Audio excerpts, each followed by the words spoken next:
కర్షకులారా, కార్మికులారా, పీడిత మానవ జనులారా, సంఘ శక్తితో అందరొక్కడై దోపిడి మూకల తరమండి, ఈ దోపిడి మూకల తరమండి. కర్షకులారా, కార్మికులారా, పీడిత మానవ జనులారా, సంఘ శక్తితో అందరూ సెమినార్ ముగించిన అనంతరం ఇవాళ మధ్యాహ్నం రేపు సాయంకాలం వరకు ఇక్కడ 2 రోజుల పాటుగా వ్యవసాయ కార్మిక సంఘం రాష్ట్ర కమిటీ సమావేశాలు జరుగుతున్నాయి. ఈ సమావేశాల్లో ఈ సెమినార్లో పొందుపరిచినటువంటి అంశం వేతన సమస్య, అట్లానే భూ సమస్య, ఉపాధి హామీ సమస్య, మిగతా సంక్షేమానికి సంబంధించినటువంటిది వ్యవసాయ కార్మికుల యొక్క సంక్షేమానికి సంబంధించినటువంటి అంశాలపైన చర్చించి భవిష్యత్తులో మరిన్ని ఉద్యమాలు నిర్మించడానికి వ్యవసాయ కార్మికులకు, కార్మిక వర్గానికి నాయకత్వం వహిస్తూ వారి సంక్షేమంలో ఒక ముందడుగు వేసేందుకోసం ఈ సెమినార్, ఈ రాష్ట్ర కమిటీ సమావేశాలు అటువంటి నేపథ్యంలో ఇవి జరుగుతున్నాయి.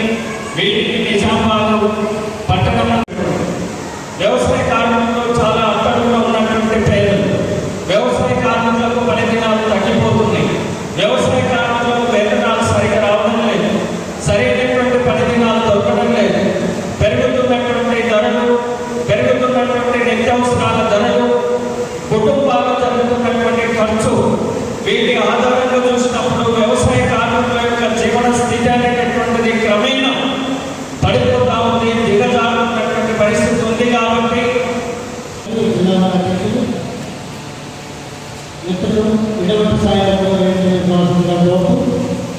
ఇప్పుడు మనకు కావాల్సిన అధ్యక్షుడిగా, ముఖ్య అతిథిగా వచ్చేసినటువంటి డాక్టర్ సూర్య గారిని ప్రస్తావించాల్సిన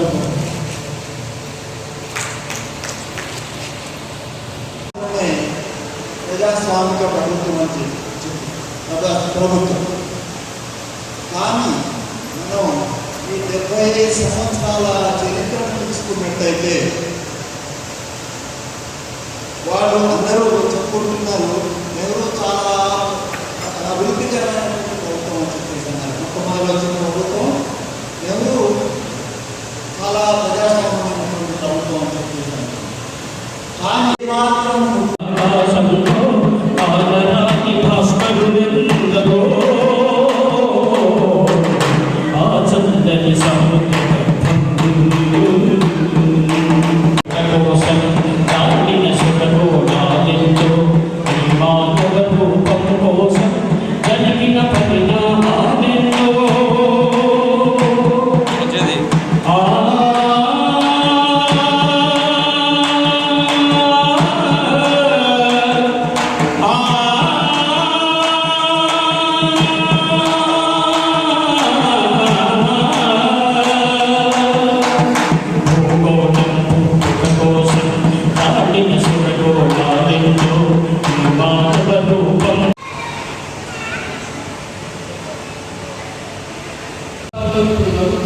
ఏంటంటే మేము ఉచితంగా మహిళలకు బస్సులు ఇస్తాము, ఉచితంగా గ్యాస్ సిలిండర్ ఇస్తాము, పెన్షన్లు ఇస్తాము, రకరకాల వాగ్దానాలు మన ఎన్నికల్లో మనం చూసాం. వెంకటరావు చెప్పాడు, తెలంగాణ ముఖ్యమంత్రిగా ఎన్నికైనటువంటి రేవంత్ రెడ్డి గారు ఇదే నిజామాబాద్కు వచ్చారు, ఇతర ప్రాంతాలు తిరిగారు. నేను మా ప్రభుత్వం అధికారంలోకి వస్తే గత ప్రభుత్వం రైతు బంధు పెట్టింది, నేను కూలి బంధువులు పెడతాను, 12,000 రూపాయలు ప్రతి కూలి వారికి ఇస్తానని చెప్పాడు. మీకు గుర్తుందమ్మా, ఇస్తానని చెప్పాడా లేదా? ఇచ్చారా? ఇంకా ఇవ్వలేదు. అంటే ఆయన సూపు అంతా రైతుల మీద ఉంది, ఇంకా కూలీల మీద ఆయన సూపు మారలేదు. మారిలోకి వస్తే పేదవాళ్ళకి సొంత ఇంటి స్థలం ఉంటే 5 లక్షలు ఇస్తాము, అదే ఎస్సీ ఎస్టీలకు 6 లక్షలు ఇస్తాము, సొంత ఇంటి స్థలం లేనటువంటి వాళ్ళకు ఇల్లు కట్టి ఇస్తామని చెప్పారు. ఇంకా ఇల్లు కట్టే పని ఎక్కడ ప్రారంభం కాలేదు. అలాగే పెన్షన్ ఇంతకుముందు 2,000 వస్తుంది, మీరు అధికారంలోకి వస్తే ఎంత ఇస్తామని చెప్పారు?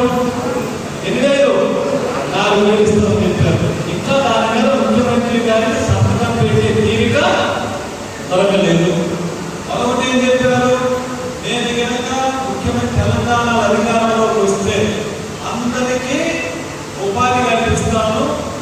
2 లక్షల ఉద్యోగాలు ఇస్తానని చెప్పారు. ఇంకా అమల్లోకి రాలేదు. మేము అధికారంలోకి వస్తే ఉపాధి హామీ 10,000 ఇస్తాము.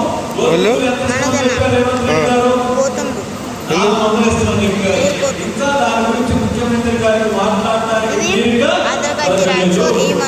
తెలంగాణ ముఖ్యమంత్రి గారు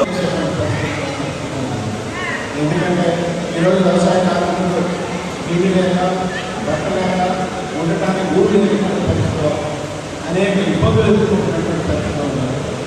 అదే కాదు ఈ రాష్ట్రంలో ఇల్లు లేని నిరుపేదలందరికీ కూడా నేను డబల్ బెడ్రూమ్ చేసుకుని కానీ 10 సంవత్సరాల పరిపాలనలో ఆయన చెప్పినటువంటి ఇన్నేళ్ళే చెప్పేసారంటే 2,90,000 అవి కూడా మంచలేదు. ఇప్పటికి పునాదులు కూడా ఆగినటువంటి సగం పూర్తి